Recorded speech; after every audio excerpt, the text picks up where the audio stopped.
아멘. 오늘 본문을 보다 보면 아주 특이한 한 표현을 발견하게 됩니다. 그것은 하나님께서 모세를 부르시면서 이렇게 말씀해요. 내가 이름으로도 너를 알았고 라고 말씀을 합니다. 하나님이 이름으로 너를 안다라는 말을 두 번씩이나 하고 계시는데 이름으로 너를 안다는 게 무슨 뜻일까요? 하나님께서 다른 사람의 이름은 모르고 오직 모세 이름만 아신다는 뜻일까요? 그것은 이렇습니다. 하나님께서 이 하나님과 모세 사이에 아주 특별한 관계가 있다는 것을 나타내는 전문용어로 내가 너의 이름을 안다 이렇게 표현하신 겁니다. 예를 들어 어떤 주인에게 종들이 참 많이 있습니다. 그런데 주인은 그 종들 가운데 딱 한 명을 택하여서 자신의 인장을 맡기고 집안의 모든 것들을 관리할 수 있는 권한을 딱 줍니다. 그런 경우를 뭐라고 표현하냐면 주인의 이름으로 그를 아는 관계에 있다 이렇게 표현을 하는 거예요. 그러니까 주인 외에 모든 것들을 다스릴 수 있는 권리를 준 거예요. 자, 구약성경에 보면 이런 사람이 하나 있죠. 보디발은 자기 재산의 모든 처분권을 요셉이라는 하인에게 맡겼습니다. 자기 아내와 자신에 대한 것을 제외하고는 모든 것들을 요셉에게 맡겼어요. 그러니까 무슨 일을 하려면 누구에게 요셉을 통해서 해야 되고 어떤 거는 자기가 할 수 없는 것들도 있을 수 있다는 겁니다. 이런 경우가 주인이 그 종의 이름으로 그를 알고 있다라고 표현하는 거예요. 그러니까 하나님이 모세 너의 이름을 안다라는 얘기는 뭐예요? 모세에게 이스라엘에 대한 모든 권한을 다 주셨다는 의미가 담겨져 있습니다. 모세가 얼마나 하나님 보시기에 충성스럽고 헌신적이었는지 하나님은 모세에게 모든 것들을 다 맡겼습니다. 이스라엘 백성들은 툭 하면 하나님 원망하고 불평하고 떠나지만 모세는 끝까지 하나님의 언약의 말씀에 헌신하고 충성했던 사람입니다. 그래서 하나님께서는 모세에게 다시 그를 통하여 이스라엘 백성들을 인도하겠다고 약속을 하시는 거예요. 야, 내가 네 이름을 안다.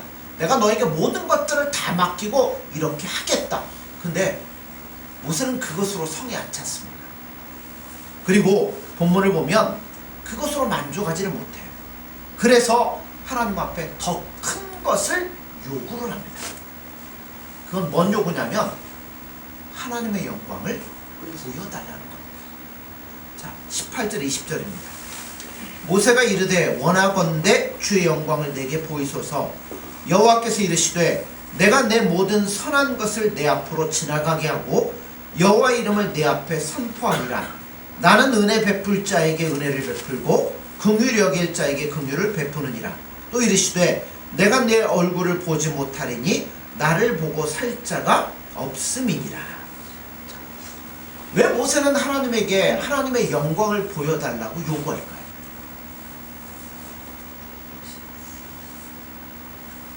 우리는 사실 성경을 통해서는 그 이유를 잘 몰라요. 아마 지금까지 모세는 하나님의 특별한 대접을 받은 사람입니다.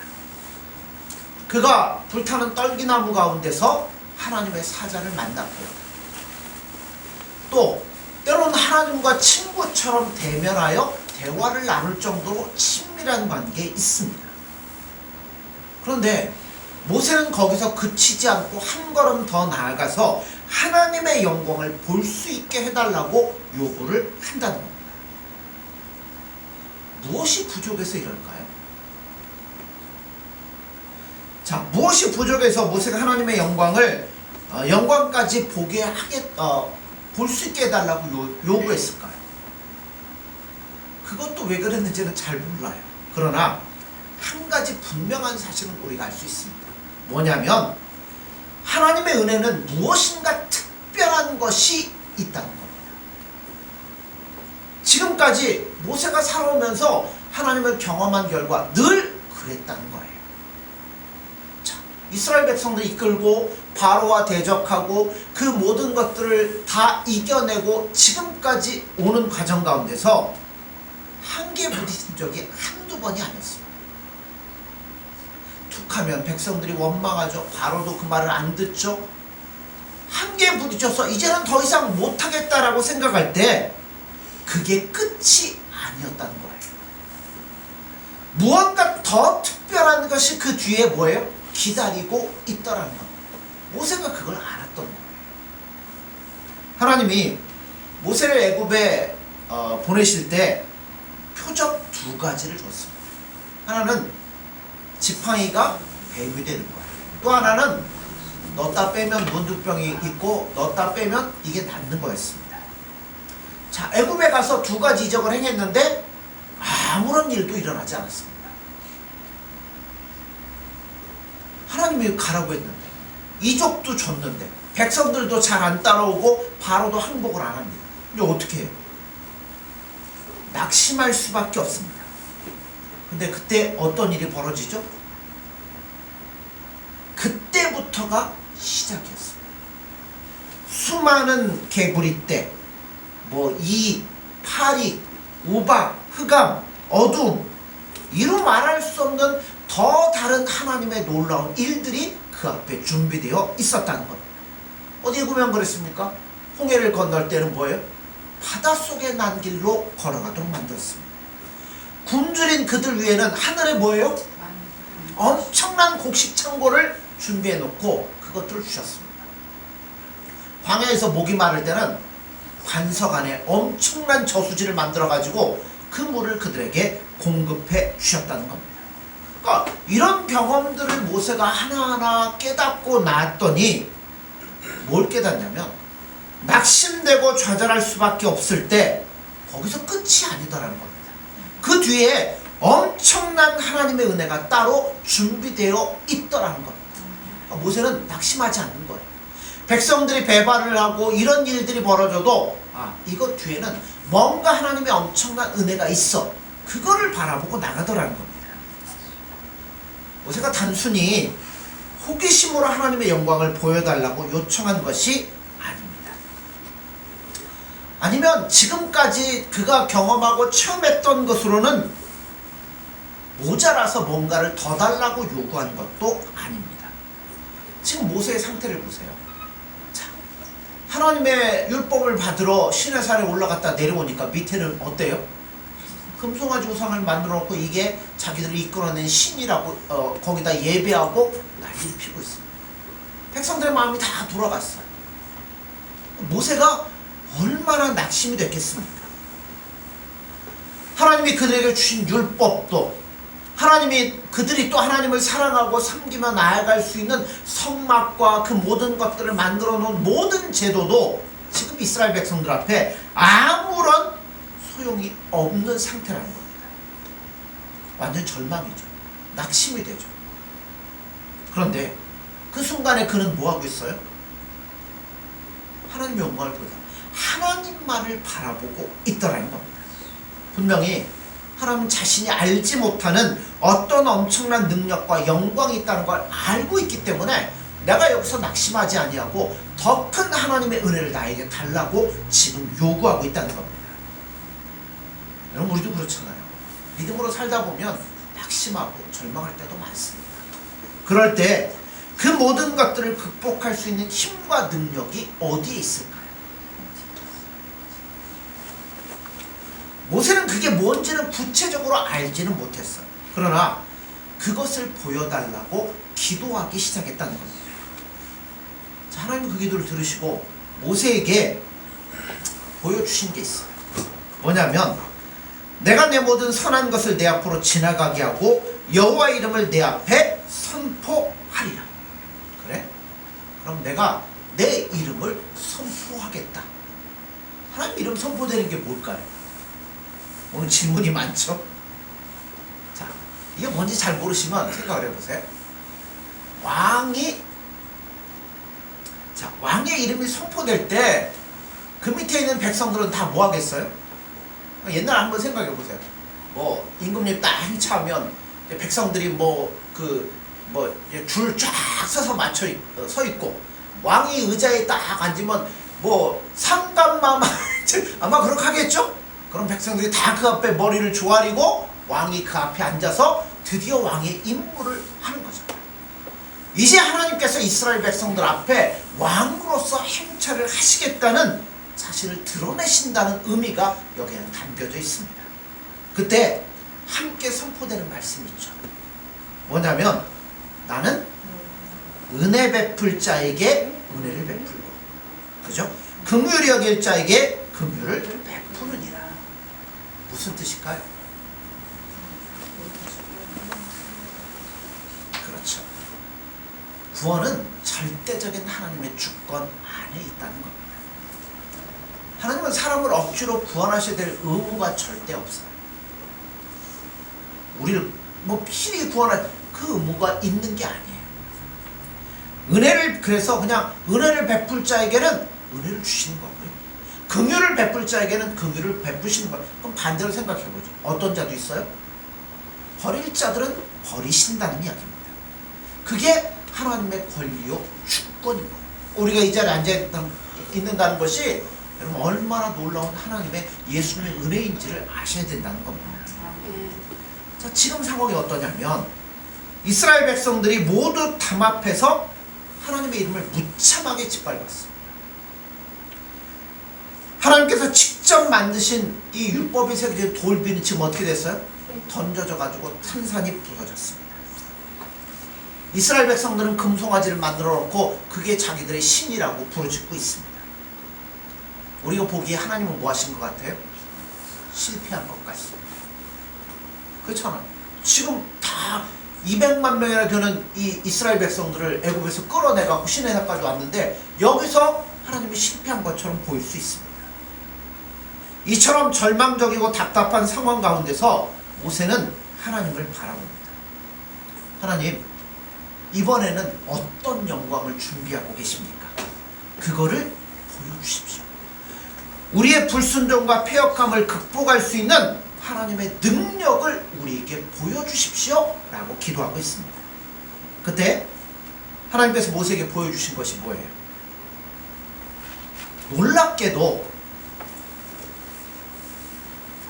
모세가 전혀 예상하지 못했던 엄청난 하나님 나라의 군대와 하나님의 영광이었습니다. 그리고 하나님의 주권이 지금 선포되고 있습니다. 금방 읽었잖아요. 하나님께서는 은혜 베풀 자에게 은혜를 베푸시고 긍휼히 여길 자에게 긍휼을 베푸신다라고 선포합니다. 다른 말로 표현하면 이스라엘 백성들이 하나님께 반역한다고 해서 하나님이 질질 끌려다니시는 분이 아니라는 거예요. 얼마든지 버릴 자를 버리고 택할 자를 택하시는 분이 하나님이십니다.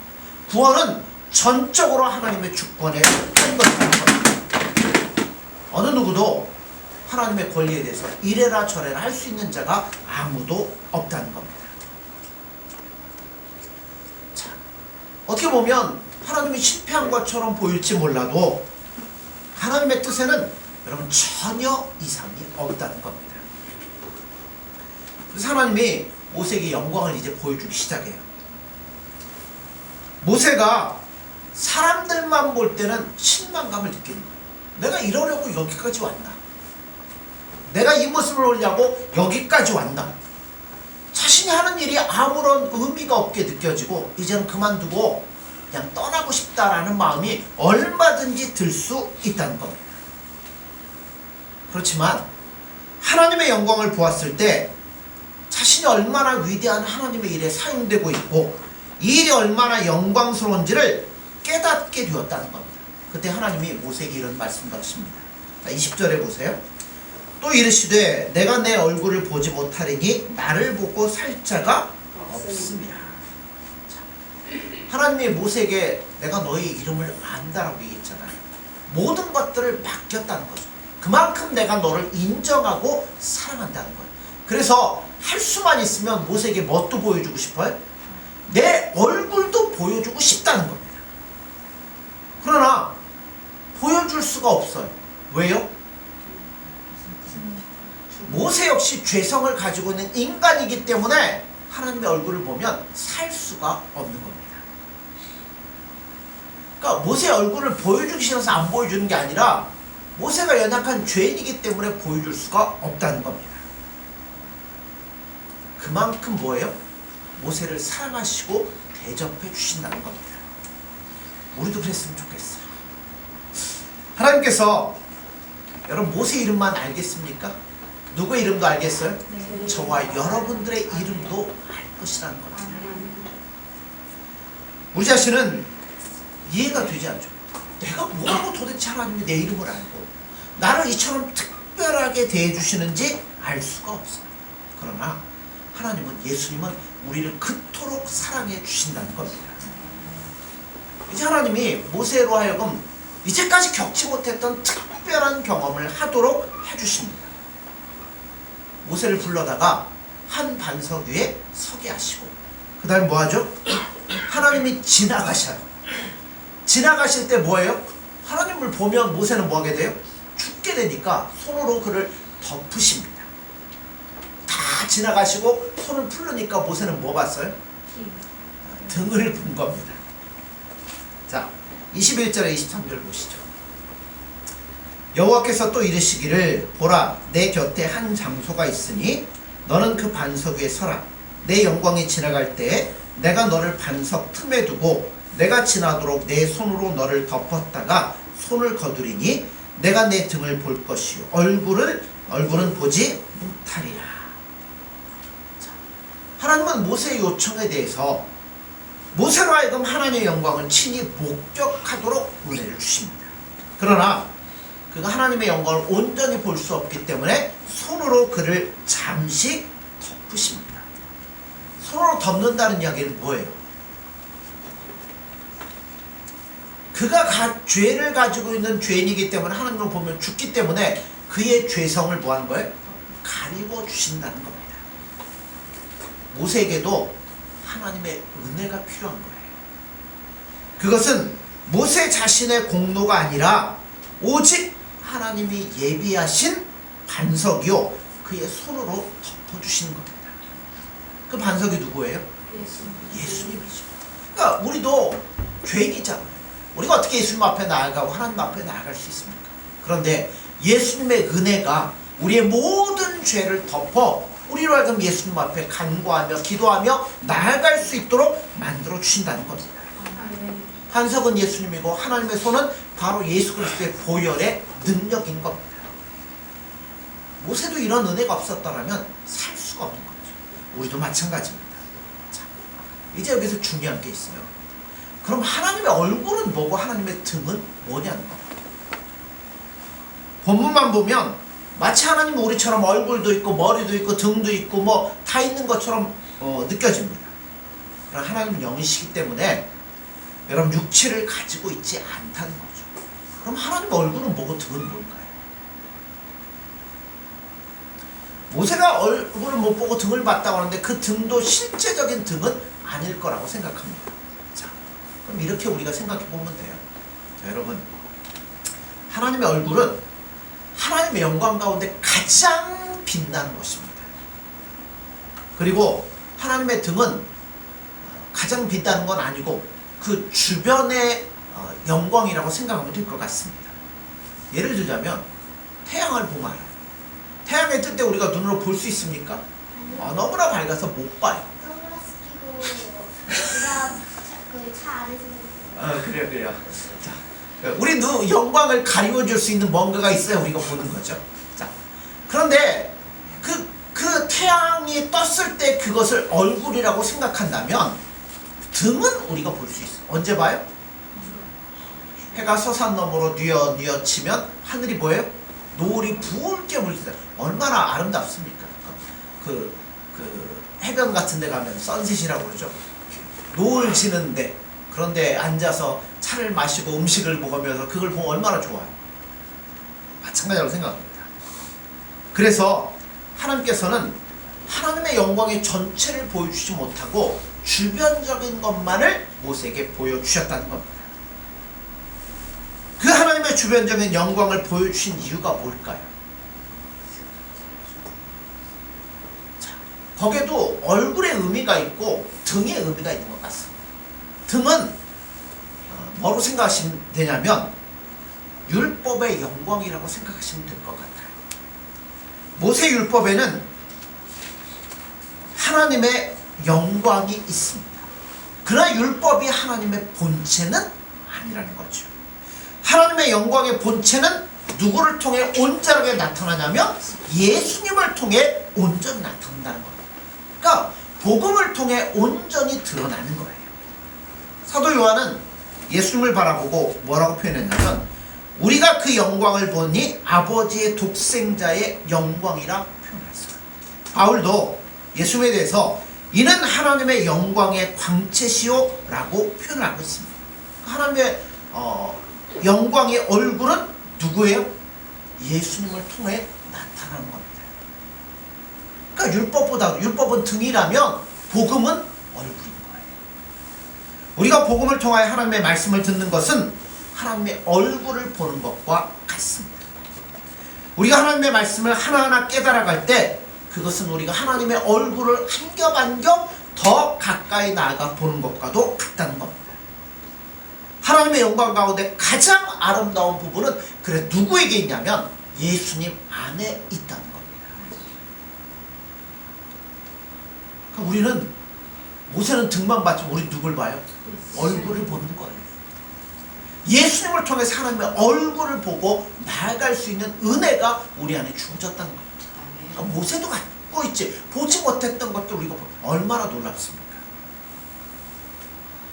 모세가 받은 이 율법에도 하나님의 영광이 있습니다. 등의 영광입니다. 율법은 모든 인류에게 적용되는 법입니다.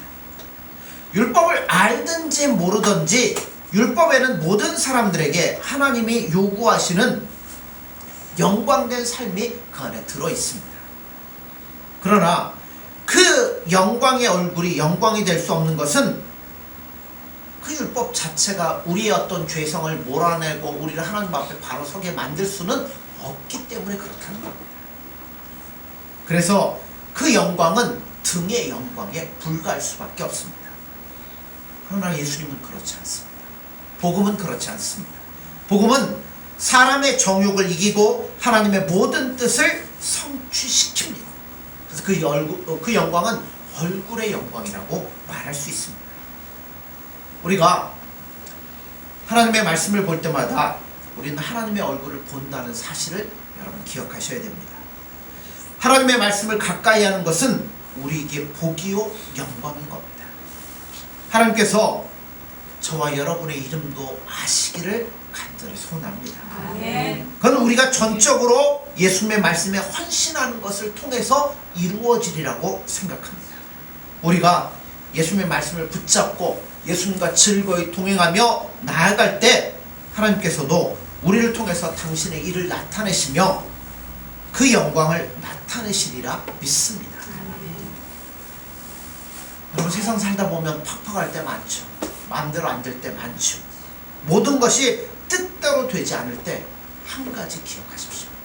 하나님의 숨은 영광이 그 뒤에 있다는 것을 기억하십시오.